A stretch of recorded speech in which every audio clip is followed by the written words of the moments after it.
Bienvenidos y bienvenidas a Capital Empresa. Hoy arrancamos nuestro programa con la antibiblioteca, explorando una idea que, aunque suena sencilla, a veces cuesta aplicarla. Liderar desde la integridad. Vamos a poner el foco en ese tipo de liderazgo que no se construye con discursos, sino con acciones. El que deja huella porque es coherente, exigente y profundamente humano. Una reflexión necesaria en tiempos donde la prisa y la presión empujan a muchos a olvidar la brújula interna. Y después pasamos a creando oportunidades, donde llevamos esta mirada sobre el liderazgo a lo concreto. Hablaremos de las habilidades de un líder de qué habilidades necesita un líder hoy para moverse con soltura en un entorno que cambia sin pedir permiso. Comunicación real, criterio, capacidad de escucha, gestión emocional, visión y esa mezcla de firmeza y flexibilidad que separa al jefe del líder. Así que arrancamos Capital Empresa.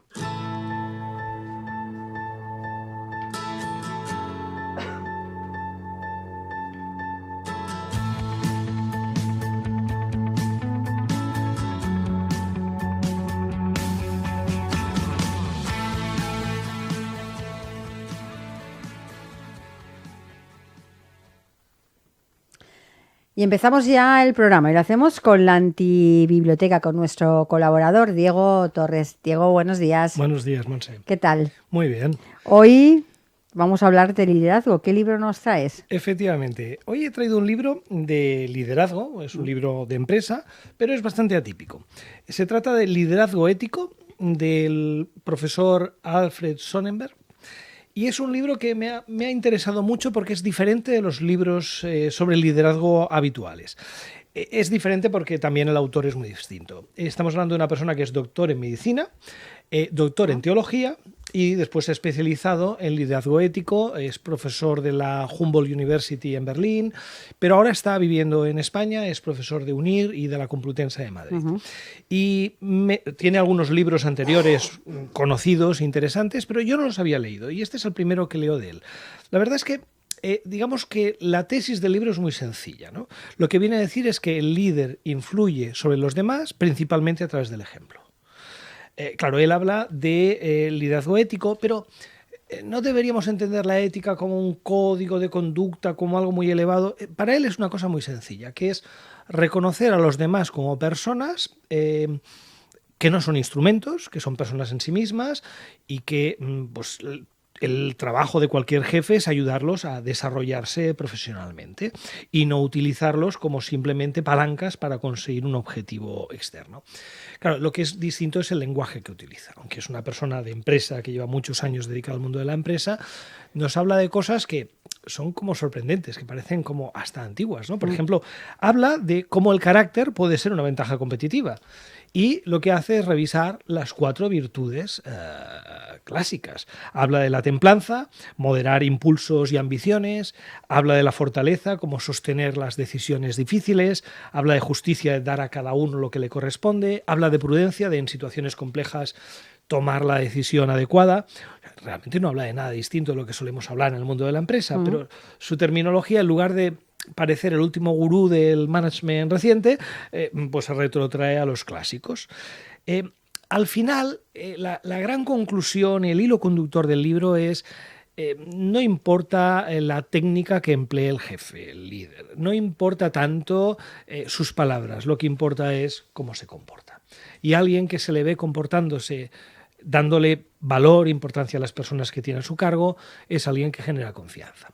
Hay una pregunta que seguro que sale después en el debate, que es, bueno, ¿y esto es rentable o esto sale demasiado caro?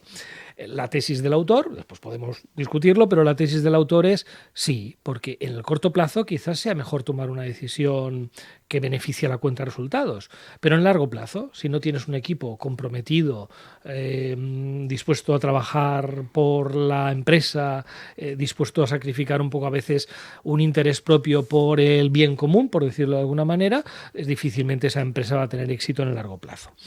Y también habla mucho de prácticas concretas, ¿no? De la importancia de conocerse a sí mismo, de autoanalizarse, la importancia, por ejemplo, de disciplina, de trabajar sistemáticamente en mejorar, no en aspectos técnicos, sino en estos aspectos, estas virtudes, podríamos decir, y Al final también hay una reflexión que me pareció muy interesante que lo conecta con el tema del propósito, del que hemos hablado algún otro día, ¿no? Lo que viene a decir es que el líder es un generador de propósito, que uno de los trabajos esenciales del líder es hacer ver a su gente cómo lo que están haciendo, además de la labor concreta, tiene un sentido, que están ayudando a construir algo y haciendo algo no solamente por la empresa, sino también por el mercado, por los clientes, ¿no? En definitiva, como decíamos, el líder, la tesis del libro, el líder que trabaja bien estos aspectos más humanos acabará construyendo una organización más sólida. Es muy distinto de lo que en general leemos y me ha parecido interesante aportarlo hoy. Diego, el autor insiste, hablando de ética, en que la ética se entrena. ¿Cómo empieza ese entrenamiento en una empresa real? Bueno, a ver, yo creo que lo que el autor nos dice, después podemos hablar de cómo lo vemos en la práctica. Lo que nos viene a decir es que es muy sencillo, que no hay que darle muchas vueltas. El tema es, ¿los demás para ti son un instrumento para conseguir un mayor beneficio, para conseguir un ascenso? ¿O los demás son personas y por lo tanto merecen toda tu atención y tu cuidado?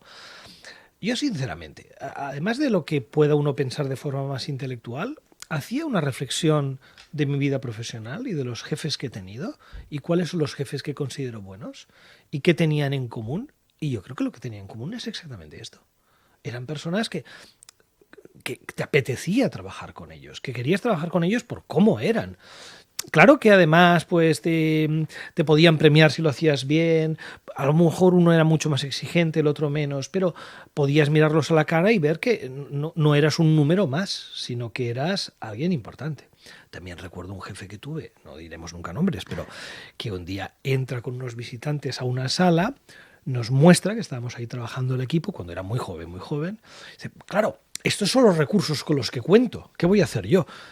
¿Cómo te sientes? O sea, nos sentíamos como periféricos de ordenador, o sea, era terrible. Yo creo que esto tiene un efecto real. Pues, Diego, sumamos otro libro en nuestra biblioteca y seguimos ahora con Creando Oportunidades. Fantástico. Gracias. Gracias a ti.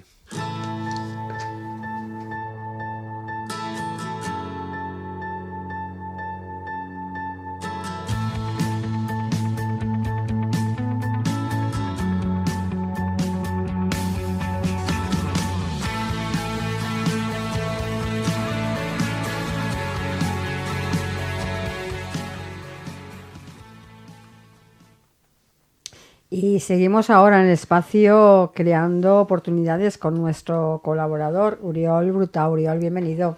Buenos días, gracias, Montse. Hoy en el programa vamos a hablar de liderazgo ético y para hablar de esto nos acompaña en el estudio Carlas Ruiz-Feltel. Él es cofundador y miembro de la Junta Directiva de la Asociación Con Plena Conciencia. Carlas, bienvenido. Muchas gracias, Montse, y muchas gracias por la invitación. También es un placer compartir este espacio con vosotros y con este tipo de programa, ¿no? Carlas, para conocerte un poquito más, cuéntanos quién eres hoy y cómo has llegado a dedicarte al desarrollo personal y a ese liderazgo consciente. Procuraré sintetizar. Sí, por favor. Sí. Bueno, voy a explicar cómo llego intentando entroncarlo con el tema de hoy, ¿no?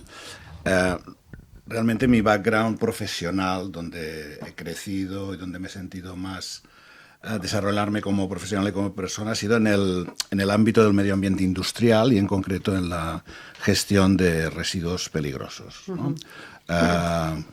Esto nos remontaríamos al año 94, aunque hubo unos escarceos en el 89, es decir, estaba todo por hacer. Y fue apasionante poder estar al frente de una empresa que después fue comprada por una multinacional y ver que en algunos momentos era posible mantener este espíritu, digamos, ético, es decir, que en aquel tiempo, en el 96, cuando compró el grupo francés,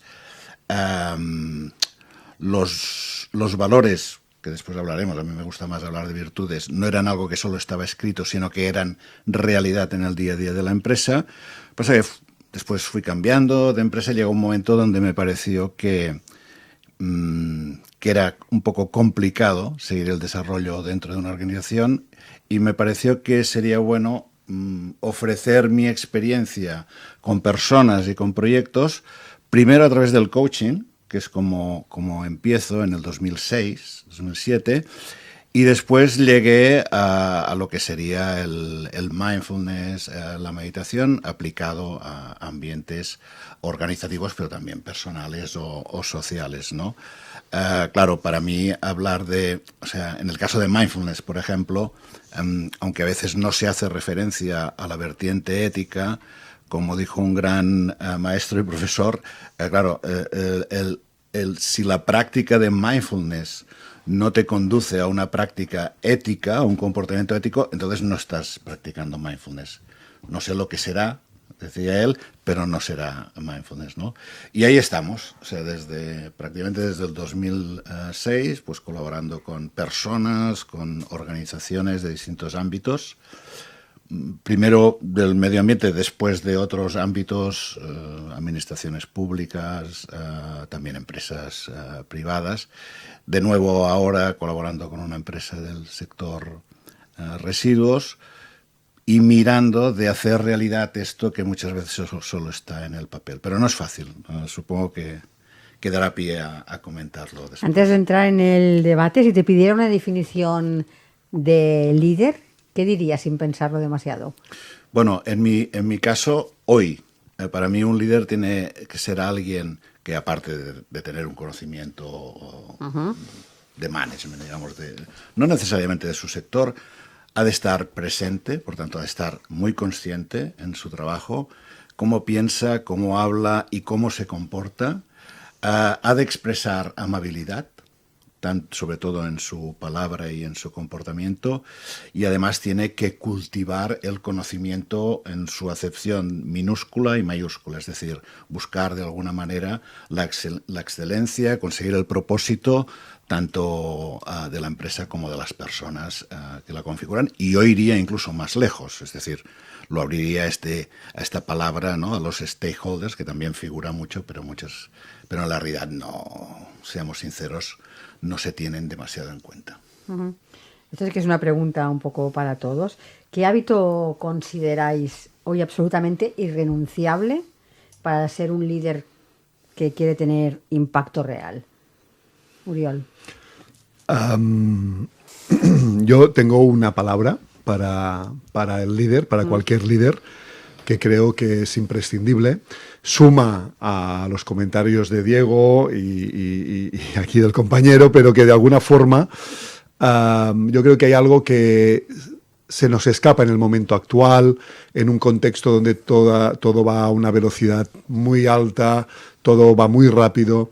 Yo creo que es la gestión del momento, es decir, el momentum, la gestión del tiempo, la gestión de cómo pasan las cosas, para cuándo yo prevengo que van a pasar, esta gestión de la visión a largo plazo que hace que uno sea mejor preparándose y acompañando a los demás. Yo creo que hay una necesaria sincronización del tiempo en que van a suceder, en que suceden y van a suceder las cosas, y esto recae justamente en la capacidad o en la gestión por parte del líder.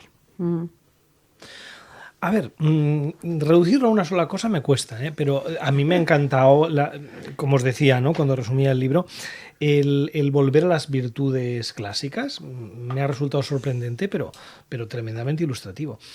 Como el mundo actual es muy complejo, posiblemente si tuviera que elegir entre estas 4 virtudes, apuntaría a la prudencia, ¿no?, que creo que encaja perfectamente con lo que decía Uriol, ¿no?, que es el decidir bien en contextos complejos. Decidir bien supone ser consciente del momento, ser consciente de las personas que tienes alrededor, ser consciente de las dificultades. Cualquier sobresimplificación de la realidad hoy en día es peligrosa. A veces está bien para ayudarte a entender, diagnosticar la situación, pero tienes que tener una visión muy amplia, que tiene que ver también con el mindfulness, ¿no?, con el estar presente y ser consciente de la realidad compleja en la que estás. Y cuando hablamos de liderazgo, ¿la disciplina es más importante que el talento? Carlas.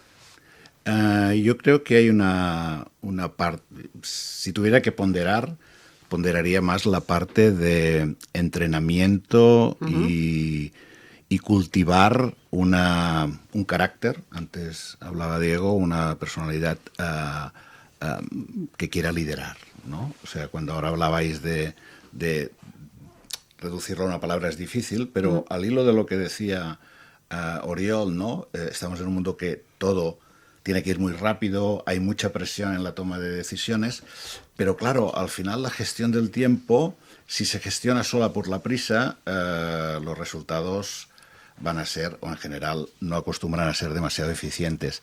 Y entonces hay una cita que no sé si es de Mark Twain o de quien sea, es igual, que dice que la gestión del tiempo al final no es tanto una cuestión de reloj como de brújula. Y ahí volveríamos a entroncarlo con el sentido y el propósito, ¿no? Y yo creo que hay tres como habilidades que un líder, cualquier persona, quizá debería cultivar, que es el estudio, el preocuparse por su campo de conocimiento, no solo técnico, sino también de las personas, de los productos, de la naturaleza, reflexionar sobre ello y, por último, interiorizarlo. En mi caso, apuesto claramente por alguna práctica de tipo contemplativo, mindfulness, meditación, dile como quieras. Pero yo creo que es la gimnasia que necesita una persona si quiere liderar y si quiere vivir plenamente al final. Uh-huh. Claro, es que yo creo que hemos dado, cuando hablamos de líder, una palabra de 2 sílabas es fácil de pronunciar, pero es muy difícil de completar, ¿no? En el líder recae todo. En el líder recae la responsabilidad, en el líder recae los retos, la consecución de los objetivos, y de liderazgos hay de muchos estilos. Yo me acuerdo cuando Carlas hablaba de que el tiempo en el liderazgo recae más en la brújula que en el reloj. Me acuerdo de esa anécdota que le sucedió a un amigo mío, piloto de un camión en el Dakar, que yo no me acuerdo en el año, más o menos fue 2000 y poco, que los secuestraron, los berbers en el desierto los secuestraron. Y entonces él les preguntó, bueno, ¿cuánto tiempo nos vais a tener aquí? Y su respuesta fue, bueno, no te preocupes, porque vosotros tenéis los relojes, pero el tiempo lo tenemos nosotros. En el sentido que no había prisa, ¿no? Yo que he estado viviendo o he estado conviviendo o en contacto con, por ejemplo, la comunidad de Montserrat, allí tienen muy claro que ahora que están celebrando, concluyen la celebración de los 1000 años, del milenari de Montserrat, que la dimensión de tiempo para unos líderes, digamos, unos líderes sociales, culturales, espirituales también, por supuesto, pues el tiempo cuenta en términos de 100 años en 100 años o de 1000 años en 1000 años. Y como dicen muchas veces los religiosos, Dios proveerá, ¿no? Y a menudo el liderazgo recae precisamente, y por eso yo hablaba del momento, ¿no? Pero ¿cómo gestionas este momentum, este ritmo de las cosas, este momento adecuado para cada cosa?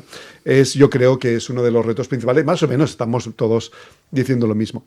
Por supuesto que en la capacidad de gestión del liderazgo, en la capacidad de ejercer el liderazgo, influyen muchísimas cosas. Y como muchas veces aquí en este programa hablamos de marketing y siempre decimos, no hay marketing que sostenga un mal producto, no hay liderazgo que sostenga una mala persona, dejádmelo decir así.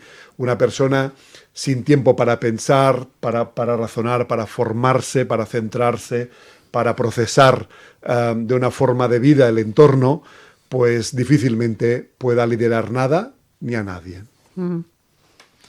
Sí, yo la verdad es que estoy de acuerdo que la palabra líder es complicada. Líder lo utilizamos mucho porque en la literatura anglosajona es la palabra que se emplea, pero a veces tiene como una connotación en nuestro idioma que, no sé, nos resulta un poco nos repele y nos sitúa en alguien muy especial. Realmente estamos hablando de un gestor. En castellano deberíamos decir más gestor, porque hablamos de management, de gestionar. ¿Y cómo se define el management? Pues como hacer, o sea, conseguir que otras personas hagan. Tu trabajo no es hacerlo directamente, sino es, si tienes personas a tu cargo, hacer que los otros hagan. Todo lo que estamos hablando realmente sería de perfecta aplicación a una persona sola. Pero si tienes además la responsabilidad de supervisar, de coordinar, de dirigir a alguien, es mucho más importante. Y fijaros que no estamos hablando nada de técnicas de gestión. O sea, a la que hablas de no del trabajo concreto, sino de dirigir a otros para que se hagan cosas en el seno de una empresa, de una organización, estamos hablando básicamente de cosas que tienen más que ver con aspectos de la persona que no aspectos de la técnica que emplea. Yo creo que cuidado con la palabra y tengamos claro que nos afecta a todos, hagamos casi lo que hagamos. Si hablamos de hábitos o de valores, ¿no? ¿Qué ayuda a que un equipo, tú hablabas, ¿no?, de esta gestión de equipos, confíe de verdad en esa figura del líder, más allá del cargo, sino Sí. esa confianza que debe tener en él? Yo creo que lo que os comentaba antes, ¿no? Esa sensación de que es una persona que se está preocupando por las personas, que se está preocupando por ti, además de conseguir, claro, su trabajo es conseguir que las cosas se produzcan y que los resultados se alcancen. Pero como solo no lo va a poder hacer, pues lo tiene que hacer a través de las personas, no utilizándolas, sino a través de desarrollándolas. Sobre todo esto uno lo ve cuando deja de pensar en teorías o en lecturas y piensa en las personas que uno ha conocido y cómo eran esos jefes brillantes con los que te gustaría volver a trabajar. Y siempre volvemos a estos aspectos humanos. Esto se nace, antes preguntabas, ¿no? ¿Esto cómo aparece? No lo sé. Yo, algunos que he conocido, diría que han sido así siempre, que tienen una innata predisposición a ver al otro como persona. Pero también he visto gente que ha crecido mucho con los años y que, por lo tanto, la práctica, el autoanálisis te lleva a ser mejor. También sabemos que la experiencia en esto es un plus. Cuando eres joven eres mucho más ambicioso, controlas peor los tempos. Los años a veces te dan una sabiduría de saber entender esas cosas más cualitativas que son esenciales y que a veces pues la prisa de la juventud no te deja apreciar en su justa medida. ¿Carlas? Sí, cuando ha introducido esta reflexión, Oriol, sobre la palabra líder, ¿no? El líder, claro, lo estamos acotando, lo que decía Diego, a una visión de líder como gestor, ¿no?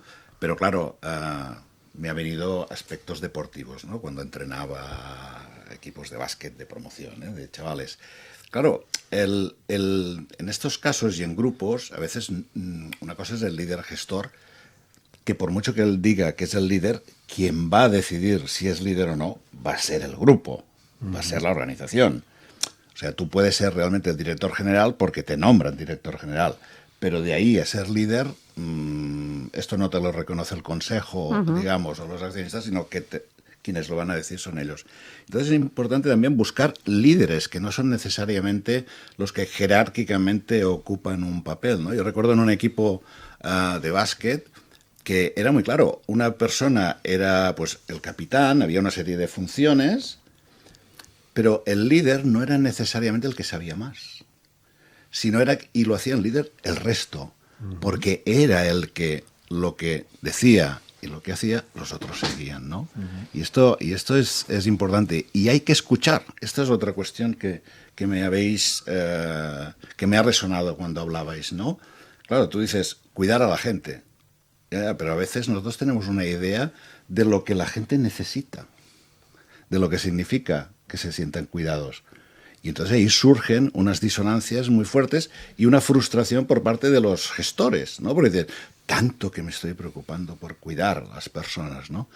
Pero es que las personas no perciben esto, ¿no? Entonces el tema de la percepción es algo muy importante y hay que escuchar, hay que confirmar, hay que recibir de alguna manera este feedback, ¿no? Por parte de la gente para ver si realmente, porque por mucho que diga que los cuido, no va a ser verdad necesariamente, ¿no? Absolutamente. Mira, dos cosas que quisiera añadir. La primera es que existen distintos planos de liderazgo, ¿no? El primero, diría, es el autoliderazgo.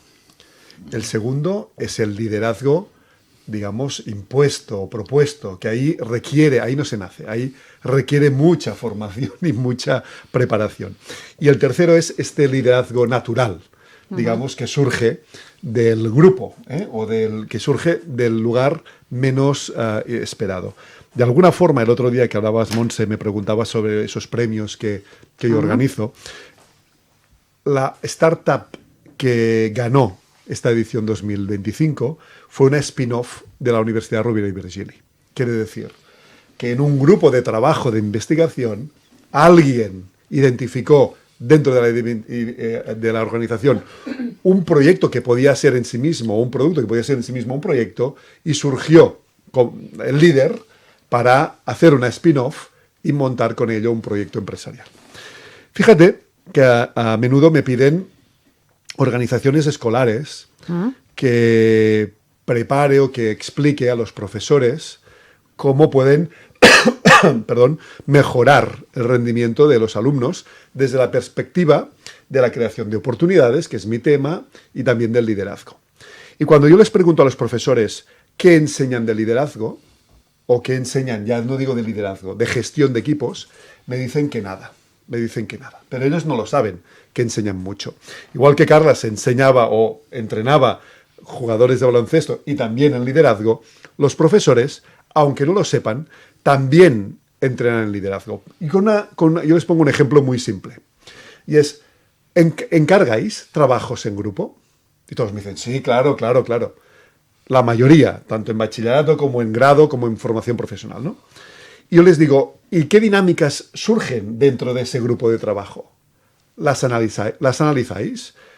¿Las exponéis a los alumnos?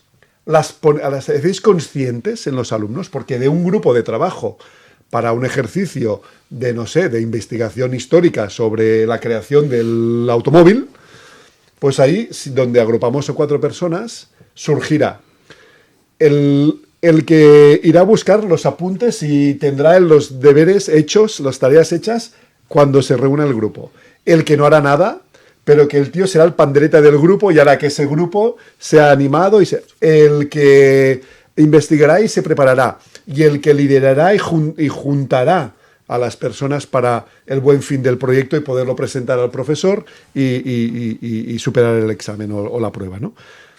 Esta dinámica es una expresión viva de lo que sucede luego cuando salimos de la escuela, cuando entramos en la empresa, cuando estamos en un proyecto propio. Ejercemos un rol. Y ese rol, y cómo lo ejercemos, posiblemente sea también la propia definición de cómo eres como líder, ¿no? Y esto es muy interesante porque entronca con algo que antes hablábamos, ¿no? Y que de alguna manera centrábamos o focalizábamos el tema del liderazgo en la empresa, ¿no? O en una organización. Pero con esto con este elemento que acaba de introducir Oriol, ya tenemos la escuela o la universidad, la formación. Y yo creo que deberíamos también, y llegaríamos a otro, que es en casa, en la familia, ¿no? Absolutamente. Es decir, claro, al final lo que nos vamos a encontrar en la empresa no puede ser distinto de lo que esté pasando en los otros subsistemas, digamos, sociales, políticos, familiares, etcétera, en los que nos movemos, ¿no? Y después el factor también cultural. No va a ser lo mismo si hablamos de Europa que si hablamos seguramente de Estados Unidos o hablamos de países de otros continentes como Asia, ¿no? Pero interesante.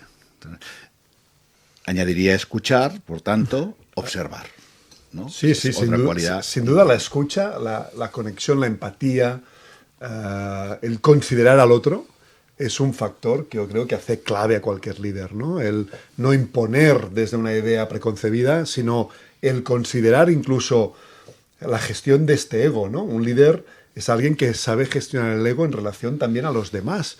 No se cree el más importante, sino que brinda oportunidades también a los demás, abre puertas y ventanas para que la comunicación fluya, ¿no? Y es una forma de llamarlo escucha, ¿no? Es escucha activa. Ahí, con el momentum, que creo que es interesante también, me has hecho pensar, hay un programa, hay una empresa realmente multinacional que ofrece programas de liderazgo consciente, ético, etcétera, y lo dirigen a empresas grandes, y en los comentarios, ¿no?, en el feedback del curso, uno de los directores generales dice, bueno, ¿y qué es lo que más destacaría que le ha ofrecido y aprendido en este curso, donde mindfulness era un pilar importante, aparte de la cuestión ética, relaciones con los demás?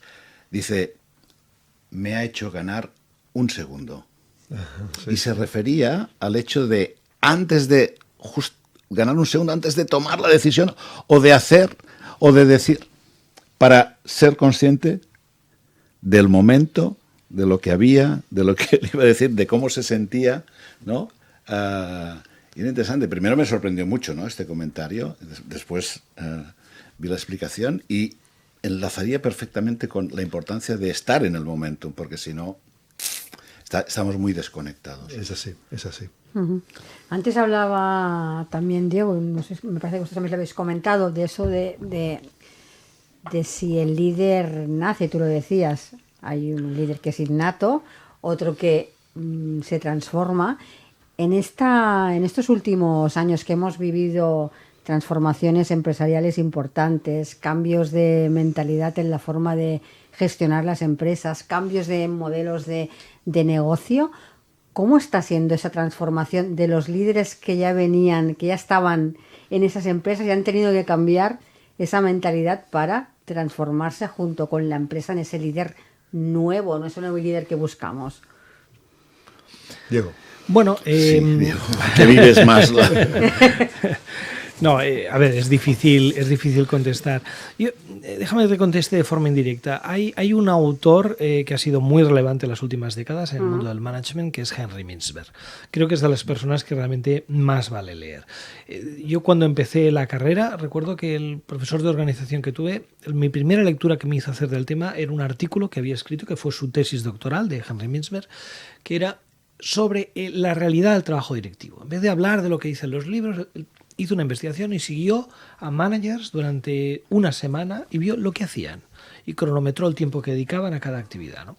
Que, por cierto, lo que vino a decir es que el trabajo principal de un manager es ser interrumpido cada minuto y medio, como media. y se tiene que desenvolver en ese caos, que lo demás son idealizaciones que están muy lejos de la realidad, ¿no? Bueno, él ha cambiado de foco de investigación a lo largo de los años, pero un libro de los últimos que él ha publicado y que ha sido muy influyente en el mundo actual es Managers Not MBAs, gestores, directivos, no MBAs. Y lo que hace es una crítica brutal a lo que estamos construyendo y a lo que estamos educando, que es todo el énfasis en la ambición y en la técnica para lograr los objetos de tu ambición y ninguna dedicación al tema de la formación de personas. Ahora, hay una segunda lectura que es muy peculiar suya, que es, en el fondo, no propone que formemos a personas. Dice, no, los líderes salen en la empresa. Lo que tienes que hacer es identificarlos y después los formas para que sean mejores. Pero no los vamos a formar en un aula. A esa persona la tenemos que encontrar en su medio ambiente natural y después le damos las herramientas para hacer mejor su trabajo. Y es curioso, es una persona con mucha experiencia y lo que él dice suele valer la pena escucharlo y meditar un poquito sobre ello. Carla. Sí, bueno, cuando has hecho la pregunta, Montse, lo primero que me ha venido es que, igual que hay una sección que es la antibiblioteca, yo creo que en determinados ámbitos lo que se ha desarrollado son los antilíderes. Esta es una sensación muy subjetiva, ¿no? Pero es mi impresión cuando veo un poco algunas grandes organizaciones. Volviendo también al principio, me gusta mucho la idea esta de Mintzberg de detéctalos, ¿no? Observa, mira, y como en la escuela, ¿quién asume? Sin saberlo, ¿no? No le pase como el enfermo imaginario, ¿no?, de Molière. ¿Qué es lo de la prisa que habéis dicho? Hay un estudio de los años 70 justamente con que se hizo el público objetivo eran seminaristas de distintas tradiciones cristianas, donde lo que se buscaba era ver el peso que tenía pues las creencias, digamos, ¿no? Creencias. Entonces tenían que preparar un sermón, ¿no? Algunos tenían suficientemente tiempo. Era un sermón sobre la parábola del buen samaritano, que bueno, yo algunas veces he sacado este tema en algunos grupos de organizaciones y a nadie sabe de qué le hablas, o tienes que explicar la parábola, ¿no? O van a ChatGPT a buscarlo. Bueno, en el mejor de los casos, si tienen interés. Bueno, el caso es que tanto los que tenían mucho tiempo como poco tiempo tenían que atravesar un patio, más o menos, donde había una persona que claramente estaba pidiendo ayuda. O sea, se veía muy claro de que estaba necesitada. Bueno, en el estudio, voy a simplificar, ¿no? Lo que se vio es que, bueno, esta fue una de las conclusiones que después fue discutida, ¿no? Pero era que parecía que no tenía tanto que ver con las convicciones y las creencias como por la prisa. Es decir, hubo un 10% que es que ni vio a aquella persona y aquella situación. Absolutamente. ¿No? Sí. Y claro, esto es un 10%. Después había porcentajes donde, bueno, aún viéndolo, bueno, la prioridad ¿cuál era? Ir a dar el sermón o la reflexión y tal, ¿no? Sí, sí. Esto podemos trasladarlo perfectamente. Entonces, claro, tú puedes decir que cuidas, que las personas son el activo principal y todas estas lemas, pero claro, esto después se va a ver en cómo actúas. Sí, ¿no? Sí.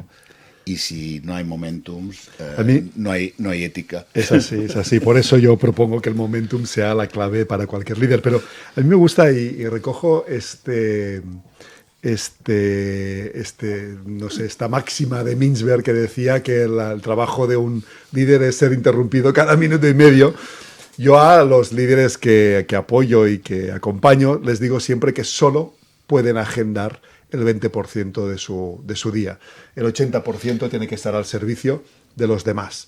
Y cuando me dicen, no, es que llego al despacho y nadie me deja hacer nada, es que este es tu trabajo. No poder hacer nada, en tal caso hacerlo los demás. Yo te diría algo, Montse, que a mí me parece muy relevante. En tu planteamiento decías, bueno, ¿y cómo el líder ahora en un entorno tan buca, ¿no? Tan cambiante, lleno de tantas variables, debe gestionarse? Pues yo diría que ahora en este momento estamos viviendo el paraíso de cualquier líder. Al final, un líder debe gestionar variables. Cuantas más variables haya, mejor para él, que diría la frase, ¿no? Es decir, cuanto más incierto es el entorno, cuanta más inputs hay de todas partes y de todas las causas, es cuando mejores líderes salen.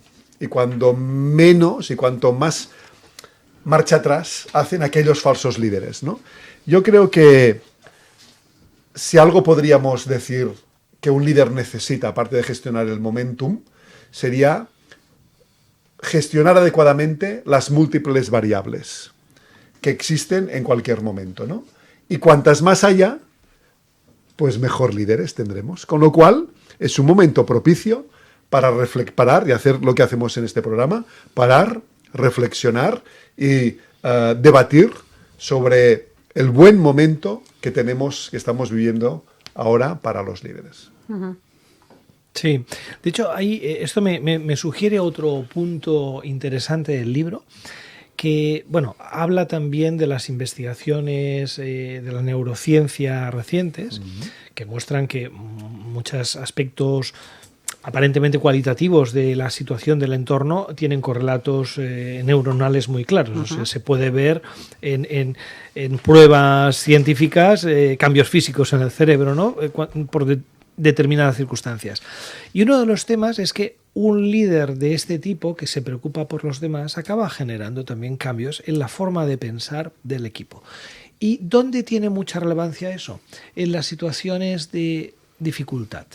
Son más resilientes los miembros de un equipo que tienen un jefe que actúa de esta manera.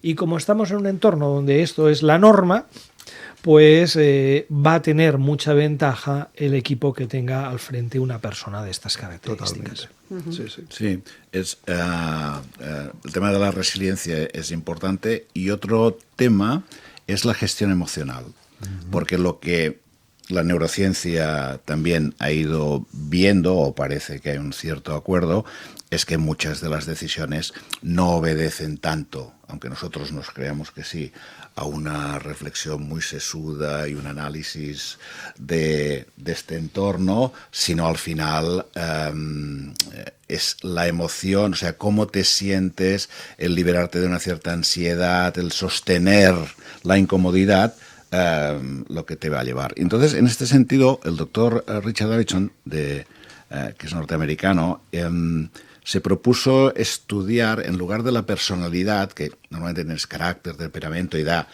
una serie de distintas personalidades, pero que son muy difíciles de medir. Entonces él habló de unas 6 dimensiones que sí que de alguna manera podían estudiar. Y en estas, 2 de ellas eran la atención, o sea, es no distracción, y la otra era la resiliencia, ¿no? Y además aquí también proponía una serie de técnicas para poder trabajar, es decir, son dimensiones que tú puedes manejar, puedes variar. Hay algunos rasgos de personalidad que va a ser difícil que los cambies porque vienen por herencia genética, pero en la parte del carácter ahí puedes trabajar. Entonces puedes mejorar la resiliencia, no directamente queriendo ser más resiliente, sino que muchas veces el moverte en entornos que fomenten la resiliencia, la práctica de mindfulness con distintas técnicas está aconsejada y muestra resultados, y también la reestructuración cognitiva, que a la hora de tomar decisiones también acostumbra a ser muy recomendable. Sí, mira, yo estaba de alguna forma buscando algo que a mí me ayuda mucho a acompañar a líderes, y es que, claro, pensamos también en un líder, aparte que puede ser un gestor o puede ser una persona pues que sea capaz de movilizar y de tal, de alguna forma forma parte de un comportamiento, de un modelo de comportamiento, ¿no? Y existen líderes en las distintas, Carlas hablaba de las dimensiones, existen líderes en los distintos estilos de comportamiento, ¿no? Nosotros los coach, usamos a menudo un modelo lo que llamamos DISC, que es un modelo que define un estilo de comportamiento dominante, de influencia, de conciencia, de serenidad, y que de alguna forma nos condiciona cómo nos relacionamos con lo demás y cómo los demás se relacionan con nosotros. Es un modelo que a mí me gusta mucho usarlo, tanto para entender el contexto como para entender al individuo desde un punto de vista de contexto. Y esto hace que exista, si lo tomamos por bueno, ya un líder en cada cuadrante.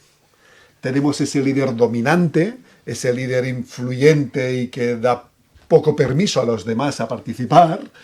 Luego existe este líder sereno, ese líder influyente que es capaz de seducir a los demás. El líder de conciencia, el pensador, el mindfulness, ese líder que trasciende, que acompaña a los demás también en su trascendencia. Y luego está el líder más sereno, el líder que de alguna forma se entrega a los demás, es cuidador, vela por los demás. De alguna forma, fíjate tú que estamos haciendo más complejo a medida que va pasando el programa, estamos haciendo más complejo este concepto, ¿no? Pero es donde está la esencia del liderazgo. En la escuela de negocios, durante mucho tiempo, se ha enseñado la secuencia de un liderazgo, cuando en realidad nos dábamos cuenta que no existe tal secuencia. Existe un business plan, más o menos secuenciado. Existe una investigación de mercado, más o menos secuenciada. Pero realmente no existe una secuencia para llegar a ser líder, ¿no? Con lo cual, yo creo que, de alguna forma, usando este modelo o otros tantos que hay, nos da una dimensión, una comprensión un poco más bárbara de que el líder realmente es algo absolutamente excepcional y necesario en nuestra sociedad.